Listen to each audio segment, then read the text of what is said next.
Thank you, Waziri. I hope I didn't catch my way up. Your Excellency, thank you very much for your time and for sharing this perspective with us. I think my question or the dimension I'm coming from may probably be a bit different. I'm looking at state within the contemporary global formation and the crises that we often as... You didn't introduce yourself. Oh, sorry. Minister knows you. My name is Hussein Abdul. I'm a Nigerian and very active in the civil society. Anyway, I was just looking at, because each time you speak at this level, and particularly foreign policy expert and diplomat, the conversation is almost around bipolarity versus contemporary multipolarity and what we need to do differently. But I think we are not also looking at this multipolarity also within nation states and what I like to describe as the decomposition of the states. In many parts of the world where the state in its classic sense is being decomposed by internal polarizations, which often have significant influence on the foreign policy. And that model within the context of multipolar world is a big crisis. You take the United States, for instance. It's not simply a Trump issue. It is about the polarization in the United States. And that itself is influencing the world. And Trump leaves power tomorrow. Another group or pole takes over. And then you go through this process, another process of reversals. You see that across different countries. Many countries, Europe used to be a bit immune to that, but we are seeing that gradual creeping of that formation, and that is making foreign policy and international relations more complex than often and easily seen. And I don't know how the minister is relating to this, because even in our context, the issue with Niger is not simply just a national concern. It's also a reflection of the current decomposition of the classic state structure, that the northern Nigeria and people of us that have affinity, the way we took this thing was very much different from the way the rest of the world took it, and the rest of the country took it. And there are different examples you can provide. If we take the Sahel, and you analyze what is happening in the Sahel, you see that strong element of state being decomposed. And that, for me, is the biggest threat to what we are dealing with at the moment. Thank you very much. Thank you so much. Please, sorry, we'll come to you. It's fine. Yeah, please go ahead. Thank you so much, Honorable Minister and Waziri. My question will spring from his own. My name is Simeon Owa. I am a doctor in public governance. So I'm a Chief Secretary of the International Summit Council for Peace in Africa. My question will spring from where he took his first question from, the Nigeria development point. Now, we realize that ECOWAS is largely perceived to be about regime protection than working on the protocol for democracy. If you watch the West African sub-region, the developments in Togo, developments in Niger and a couple of other countries, and Cote d'Ivoire, where politicians have to rework the rule books to be able either to present themselves or extend their tenure. When that happens, ECOWAS does not back. But when there is what we call a constitutional change of government, ECOWAS now seems to find her feet in our reaction. What are we doing to be able to rework the protocol of good governance to accommodate some of these requests? Thank you. Thank you so much. Samson Tulu.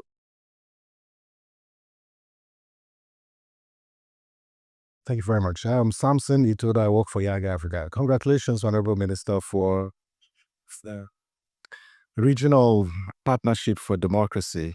And it's great to see democracy feature as one of the pillars. But my question is, how is the country reconciling its commitment to democracy vis-a-vis this our posture as a promoter of democracy in the region and the challenges that we face internally, especially around some of the issues we raised with respect to the credibility of our elections, political oppression, and also impunity. Domestically, we're grappling with these challenges. How are we reconciling it with our commitment to promote democracy in other parts of the region? Thank you. Please, you can take this set. Okay. I think, okay. Dr. Hussein Abu, that was the beginning, yes. So, I like that phrase actually, I think you said disintegration of the nation, decomposition, wow, of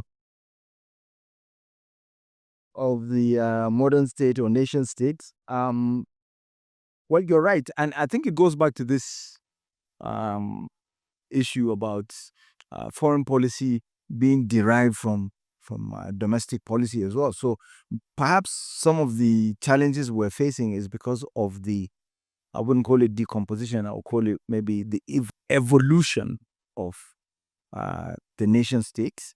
But at the same time, we have to also bear in mind, at least in the study of international relations, there has been a sort of reversal, or at least a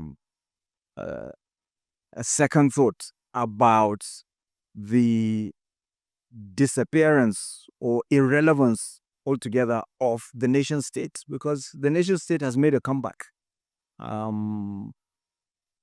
Starting from COVID, because people used to argue, with all these paradigms, with constructivism, with institutionalism, saying that the nation state itself will soon become obsolete because you have multinational corporations, you have international organizations, they are and then you have,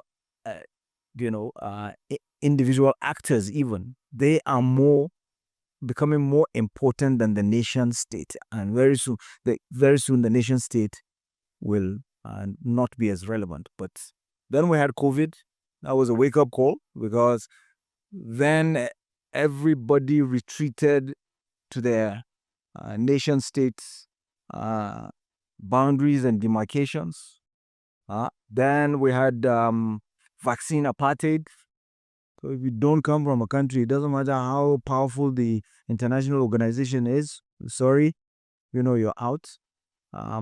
Then more recently, of course, with certain changes that we've witnessed, beginning from the United States, their own domestic politics, which affected, we're seeing the return of trade wars, tariffs, and all of that. That further reinforces the fact that the prime reference, as far as international politics is concerned, is the nation state. So I think it's there, but the effect also is that international relations relies heavily on predictability. So nations that are becoming increasingly predictable will find it difficult to relate with other countries. So it's just, because sometimes investing in a long-term relationship, and I know that with democratic states, it becomes a bit of a challenge, because we have elections routinely, and when you have changes and, the policy direction goes one way and then it goes the other way, and then people think, okay, what's going to happen in 4 years or 5 years? I have to be careful how I handle that. So these are things that are at play, but so that's why we need coping mechanisms, which is why Nigeria has strategic autonomy. It doesn't matter which government is here or there. First and foremost, our interests, our concern is how to protect our national interests, just like other countries do. But we will do it in such a manner that it does not conflict with the foreign policy objectives as enshrined in our constitution.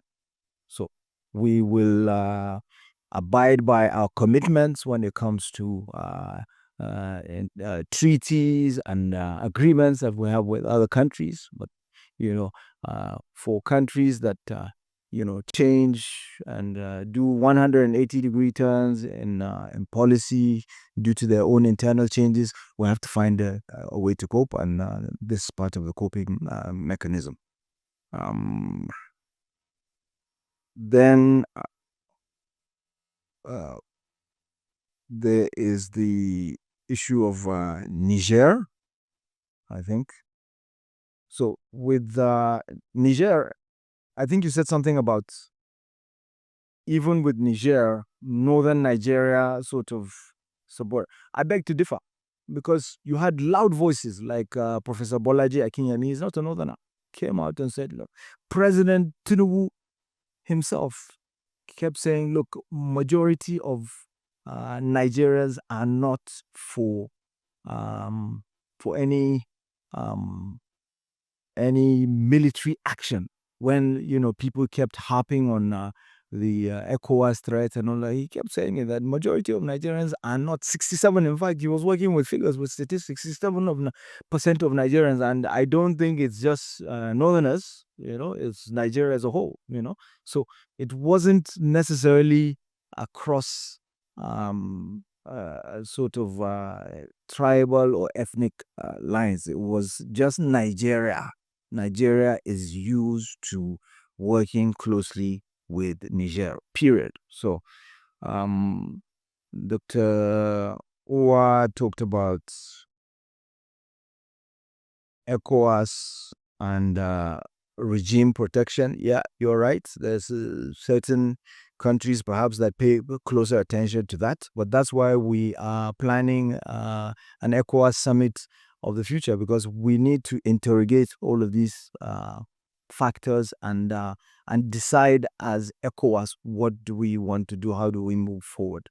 But suffice it to say that ECOWAS has always placed an emphasis more on the community on the individuals. That's why you have all these protocols such as free movement and all of that, and less on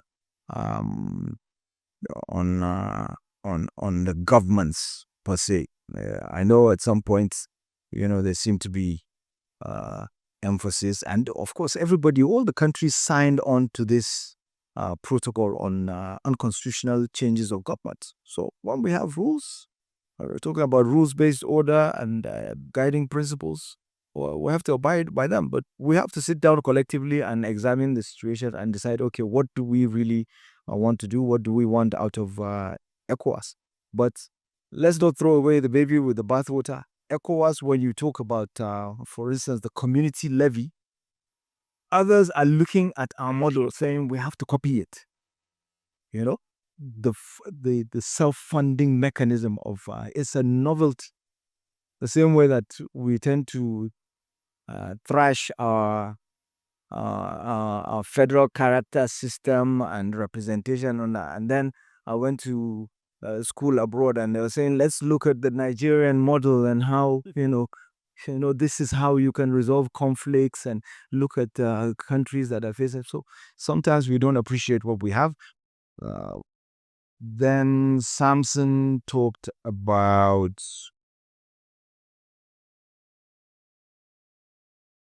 what was this? This was about democracy. I was talking about democracy and dissonance, right?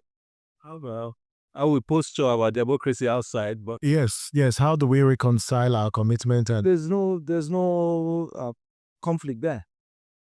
Democracy.